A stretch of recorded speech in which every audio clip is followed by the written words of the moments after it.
अरे समोसा ले लो, समोसे समोसे समोसे समोसे वाला, समोसा ले लो, समोसा ले लो, समोसा।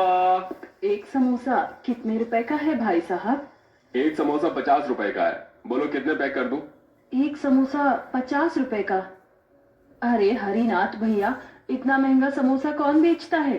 बहन जी, ऐसा बोलकर तो आप मेरा मोए मोए कर रही हो। आपको पता है कितनी महंगाई हो रही है?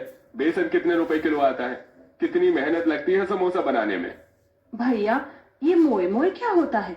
आपको 10 रुपए का समोसा देना है तो दीजिए, वरना मैं ये इतना महंगा समोसा नहीं ले सकती। हाँ तो फिर मुझे सस्ते में बेचना भी नहीं है। बहन जी, जहां पर सस्ता मिले वहां से ले आओ। हरिनाथ ऐसा बोलकर समोसे बेचते हुए वहां से चला जाता है। लोगों ने महंगाई तो इस तरह बढ़ा दी है जैसे राशन देना उन्हें बंद कर दिया हो। संगीता ऐसे गुस्सा होकर एक किसान के पास जाती है। किसान जी, ये लीजिए पैसे और मुझे सब्जी दे दीजिए।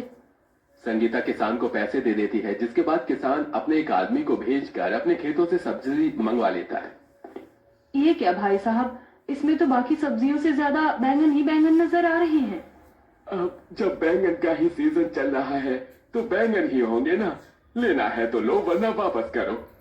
ठीक है, दे दो भाई साहब, अब घर का खर्चा तो निकालना ही है। संगीता बैंगन और बाकी की थोड़ी बहुत सब्जी लेकर उसे बाजार में ले जाती है, जहां वो दुकान वालों को वो सब्जी थोड़े एक्स्ट्रा पैसे में बेचती है। इतनी सब्जी बेच दी, लेकिन अभी भी ये सारे बैंगन बच गए। संगीता उन बैंगन को लेकर बाजार में ही बैठ जाती है। ये बैंगन बेकार हो जाएंगे तो घर में साग सब्जी का जुगाड़ हो जाएगा। बहुत देर तक वो बैठी रहती है। बैंगन ले लो, बैंगन, ताजा ताजा बैंगन ले लो, बैंगन। संगीता की आवाज लगाने पर भी कोई नहीं आता। इसके बाद शाम ज्यादा होने लगती है और वो बिना उन्हें बेचे ही वापस अपने घर आने लगती है। अब समय ज्यादा हो गया है, घर पर मेरे बच्चे मेरा इंतजार कर रहे होंगे, मुझे चलना चाहिए। संगीता इस तरह अपने घर पहुंचती है, जहां उसकी बड़ी बेटी चूल्हे पर रोटियां बना रही होती है। माँ, आप आ गई? देखो ना ढोलू को, कितनी देर से जिद कर रहा है। मुझे समोसा खाना है, मुझे समोसा खाना है। क्या हुआ बेटा ढोलू, क्यों जिद कर रहे हो? पड़ोस वाली काकी के घर पर उनके पोता पोती आए थे दूसरे गांव के। काकी अपने पोता पोती को समोसे खिला रही थी। जब ढोलू ने उनसे समोसा मांगा तो काकी ने ढोलू को अपने पास से भगा दिया। माँ, ढोलू की तो आदत ही हो गई है, जब देखो इसी तरह लोगों से उनके खाने की चीज मांगता है। ढोलू सुबक सुबक कर रोता है। माँ, माँ मुझे समोसा खाना है, माँ मुझे समोसा खाना है। अपने बच्चों की जिद पूरी करना बेचारी संगीता के लिए बहुत कठिन था। वो अपने पास बैंगन देखकर और अपनी बेटी को रोटी बनाते हुए देख समोसा बनाने का एक आइडिया सोचती है। एक आइडिया है मेरे पास, क्यों ना थोड़े से बैंगन के ही समोसे बना दूं। बैंगन के समोसे बहुत स्वादिष्ट लगेंगे, उनके अंदर बैंगन के भरते को भर दूंगी। संगीता इस प्रकार सोचकर बैंगन का भरता बनाती है और फिर आटे की रोटी से ही बैंगन का समोसा बनाकर तैयार कर देती है और उसे तेल में फ्राई करके अपने बेटे ढोलू को देती है। ये लो बेटा ढोलू, बैंगन का समोसा खाओ। ढोलू जैसे ही बैंगन का समोसा खाता है उसे बहुत स्वादिष्ट लगता है और वो उसे पूरा खत्म कर जाता है। ये क्या माँ, आपने सिर्फ ढोलू के लिए ही समोसा बनाया? हम आपकी बेटियां नहीं है क्या? इस तरह संगीता अपने तीनों बच्चों के लिए बैंगन का समोसा बनाती है, जिसे खाने के बाद गीता अपनी माँ से कहती है, माँ सच में समोसा बहुत स्वादिष्ट बना है। अगर आपकी समोसे की दुकान होती तो बहुत चलती। ये बात संगीता भी सोचने लगती है। तो वहीं वो लोग बैंगन समोसा खाकर सो जाते हैं। संगीता फिर से किसान के पास सब्जी लेने पहुंच जाती है। हर बार की तरह इस बार भी किसान उसे ढेर सारे बैंगन पकड़ा देता है, लेकिन मार्केट में कोई भी उसे बैंगन नहीं खरीदता। हे भगवान, मैंने इतने सारे बैंगन खरीद तो लिए, लेकिन अब बाजार में कोई भी मुझसे बैंगन नहीं खरीद रहा। अब मैं इतने सारे बैंगन का क्या करूंगी? ऊपर से अभी मकान का किराया भी देना है, बच्चों की स्कूल की फीस भी देनी है, और भी बहुत कुछ करना है। घर में राशन भी खत्म हो रहा है। तभी उसके इतने सारे बैंगन के अंदर से एक बैंगन चमकीला सा चमकता है और वो संगीता से बात करने लगता है। क्यों क्यों होती हो परेशान जब बैंगन है साथ? बैंगन को बात करते हुए देख संगीता हैरान रह जाती है। हे भगवान, मैं कोई सपना तो नहीं देख रही हूँ? ये बैंगन बात कैसे कर सकता है? संगीता उस बैंगन को उठाकर देखती है, लेकिन वो पहले जैसा नॉर्मल हो जाता है। इस बैंगन को अलग ही रखती हूँ। बैंगन को घर पर ले जाकर बैंगन के समोसे बना देती हूँ। क्या पता बैंगन ना सही, बैंगन के समोसे ही मेरे बिकना शुरू हो जाए। संगीता ऐसा खुद से कहकर घर पर लौट आती है और बैंगन के समोसे बनाती है, लेकिन वो उनमें से उस बैंगन को एक तरफ ही रखती है जो अचानक से उससे बात करने लगा था। चलो, सारे समोसे तैयार हो गए हैं, अब इन्हें बाजार में बेचने जाती हूँ।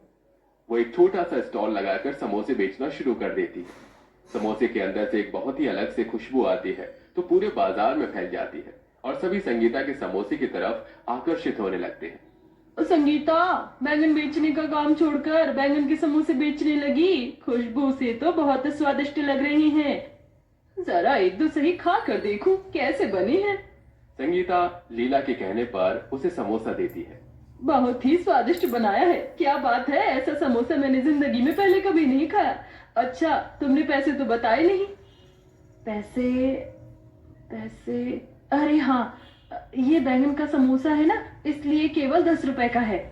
लीला खुशी खुशी 10 रुपए संगीता को देकर चली जाती है, जिसके बाद संगीता बहुत खुश होती है। उसके जाने के बाद बाजार के कई सारे लोग उसकी दुकान के पास आकर खड़े हो जाते हैं और वो भी बैंगन का समोसा मांगने लगते हैं। थोड़ा सा सब्र करिए, आप सभी को बैंगन का समोसा जरूर मिलेगा, बस लाइन लगा कर आते जाइए। तभी पीछे से एक आदमी बोलता है, अरे बैंगन के समोसे का भंडार मिल रहा है, सभी लाइन लगाकर खड़े हो जाओ, मात्र 10 रुपए। लाइन में खड़े सभी लोग हंसने लगते हैं। संगीता बहुत खुश थी क्योंकि उसका समोसे बेचने का काम बहुत अच्छे से चल रहा था, लेकिन बाजार में इतने सारे लोगों के समोसे लेने के बाद भी उसके चंद समोसे खत्म नहीं हुए थे। कितनी देर हो गई, मैं समोसे बेचती जा रही हूँ लेकिन ये समोसे खत्म नहीं हो रहे। मैं तो घर से थोड़े ही समोसे बनाकर। थोड़ी देर बाद एक कस्टमर आता है और संगीता के पास जादू से समोसा अपने आप प्रकट होता है।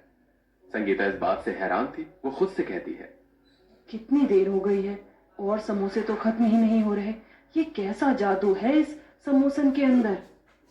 तभी उसके पास रखा हुआ बैंगन बोलने लगता है, अरे मैंने कहा था ना, जब जादुई बैंगन है साथ तो डरने की क्या है बात। यकीन नहीं होता कि एक बैंगन मुझसे बात कर रहा है। आखिर तुम बैंगन होकर बात कैसे कर सकते हो? मैं परी लोग की सब्जियों का बैंगन गलती से वहां से किसी के खेत में गिर गया था और उसने मुझे बटोर कर तुम्हारी झोली में डाल दिया था। उस दिन से मैं देख रहा हूँ कि तुम बहुत परेशान हो और जब तुमने बैंगन से समोसा बनाया तो मैंने अपना जादू उस पर डाल दिया। अब ये सारे जादुई बैंगन के समोसे इस प्रकार कभी खत्म नहीं होंगे। ये सुनकर संगीता बहुत खुश होती है। इसका मतलब जादुई बैंगन, तुम मेरी सारी बातें सुनते थे और तुम्हें मेरी सारी परेशानियों के बारे में भी पता है। मेरी इतनी मदद करने के लिए तुम्हारा बहुत बहुत शुक्रिया। संगीता बहुत खुश होती है। इसके बाद वो अपने तीनों बच्चों के लिए कपड़े लेकर घर पर आती है। देखो बच्चों, मैं तुम्हारे लिए कपड़े लेकर आई हूँ। कपड़े देखकर तीनों बच्चे बहुत खुश होते हैं। माँ, आपके पास पैसे कहाँ से आए? ना जाने कहाँ से मेरी किस्मत में ये जादुई बैंगन आ गया। सब कुछ इसी की बदौलत। आज हम कितने पैसे सिर्फ इस बैंगन की वजह से कमा पाए हैं। संगीता अपने जादुई समोसे बेचने की बात अपनी बेटी को बताती है, जिसे सुनकर वो बहुत खुश होती है। अब संगीता कुछ ही दिनों में छोटे से स्टॉल से जादुई बैंगन के समोसे की बड़ी दुकान खोल लेती है और उसकी दुकान बहुत अच्छे से चलने लगती है, जिससे उसके घर का अच्छा खासा खर्चा चलने लगता है और अब वो अपने बच्चों के साथ खुशी खुशी रहने लगती है।